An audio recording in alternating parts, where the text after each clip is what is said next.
Solvete discipuli, this is Help for Your Latin Studies in Henle First Year Latin, exercise number 173.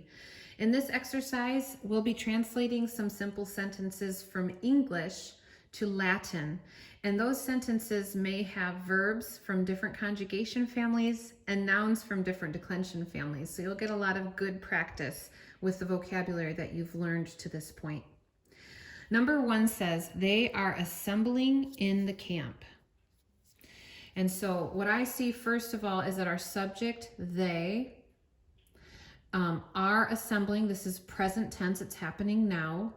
And so all together, this would be one word in Latin, our verb, and we would put that at the end. And we would want to translate, make sure that the ending that we choose for that verb indicates that it's third person plural and that it's present tense. It is a new vocabulary word from the 4th conjugation verb family, and it's convenio, convenire, which means assemble.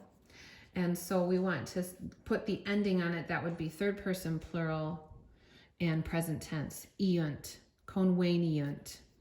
But we're going to put it at the end of our Latin sentence because that's where verbs typically go in Latin. So let's just hold that in our minds, conveniunt as our verb. And let's look at the rest of the sentence. In the camp, we have a prepositional phrase. So we'll have a preposition and an object of the preposition. And you'll remember that Latin has no translation for the articles a, an, or the. And so our preposition in Latin is in. And the word camp as an object of the preposition, in taking the accusative case, would be castra. Remember, castra, castrorum, and then so we or a orum is a is. That accusative ending is also a. So in castra, conveniunt. We already talked about that. And our subject in the Latin sentence is just combined with the verb. All right, let's look at one more. Number 2. The Romans were constructing long roads. Okay, so in this one we have a subject, we have a verb which is put into the past tense or imperfect tense. Notice it didn't say the Romans constructed, so it's not perfect, it's not finished, but they were constructing, so it's going to be in the imperfect tense. Long roads, so we've got an adjective and a noun as our direct object. What did they construct? Or what were they constructing? Roads, that's our direct object. And what were the roads like? They were long. Okay, and so the other thing we need to consider, I'm just thinking out loud before I start writing, when we have an adjective in Latin, if it's a quantity adjective, it comes before the noun that it modifies. And if it's a quality adjective, it comes after the noun that it modifies.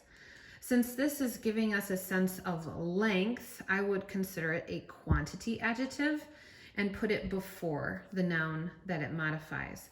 Also, notice that our direct object is plural. And so we'll want to make sure that as we decline it, we pick an ending in the accusative case, since it's the direct object, and plural.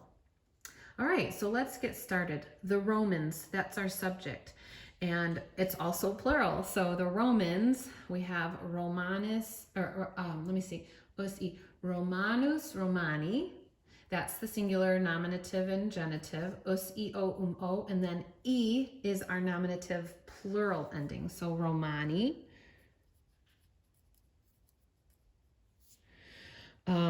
We're constructing, we're going to put that at the end, so let's come back to it. Long roads. Remember I said if it's a quantity adjective, it's going to come before the noun that it modifies, but we need to know first so that we can match our gender number in case of our adjective to the noun that it modifies. So let's look at the word roads first. Roads is a first declension noun, we-I, and so it's going to have those first declension noun endings, but we want to make sure that it's, again, in the accusative plural case. So If we think through our endings, I, those are our singular endings. Then we have I, arum, is, us, is. So we're going to use we, us. And we want to make sure, I'm going to put a space here. I just got to write it down so I don't forget. We, us.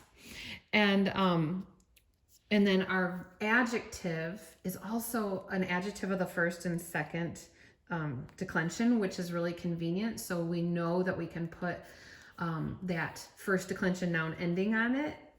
So long would be translated as either longa, longus, or longum. But since we're matching it to a noun of the first declension, we're going to give it that first declension ending.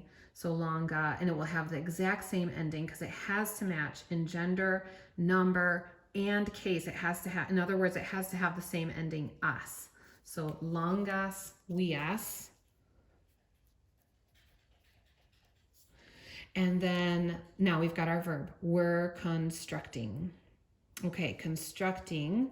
I'm going to I think this is a fourth conjugation verb, but just to be sure I'm right, here it is. Munio, munire, means fortify or construct with the noun weam or weas. So there it is, roads. So we're constructing. So there it is, munio. We want to use that noun, that stem, moon, M-U-N, with the macron over the U. And we want to give it the ending that oops, I got to go back here. We want to give it the ending that is in the imperfect tense. And it also needs to agree with the subject, which is third person plural. They were constructing. Okay, so we're going to do a third person plural, imperfect tense ending on the stem moon of the fourth declension. Okay, third person plural, imperfect tense. So we've got moon is our stem, M-U-N, bant. They were constructing. Here we go. Moon, bant. And that should be the final sentence. Romani, longas, vias, munie bant.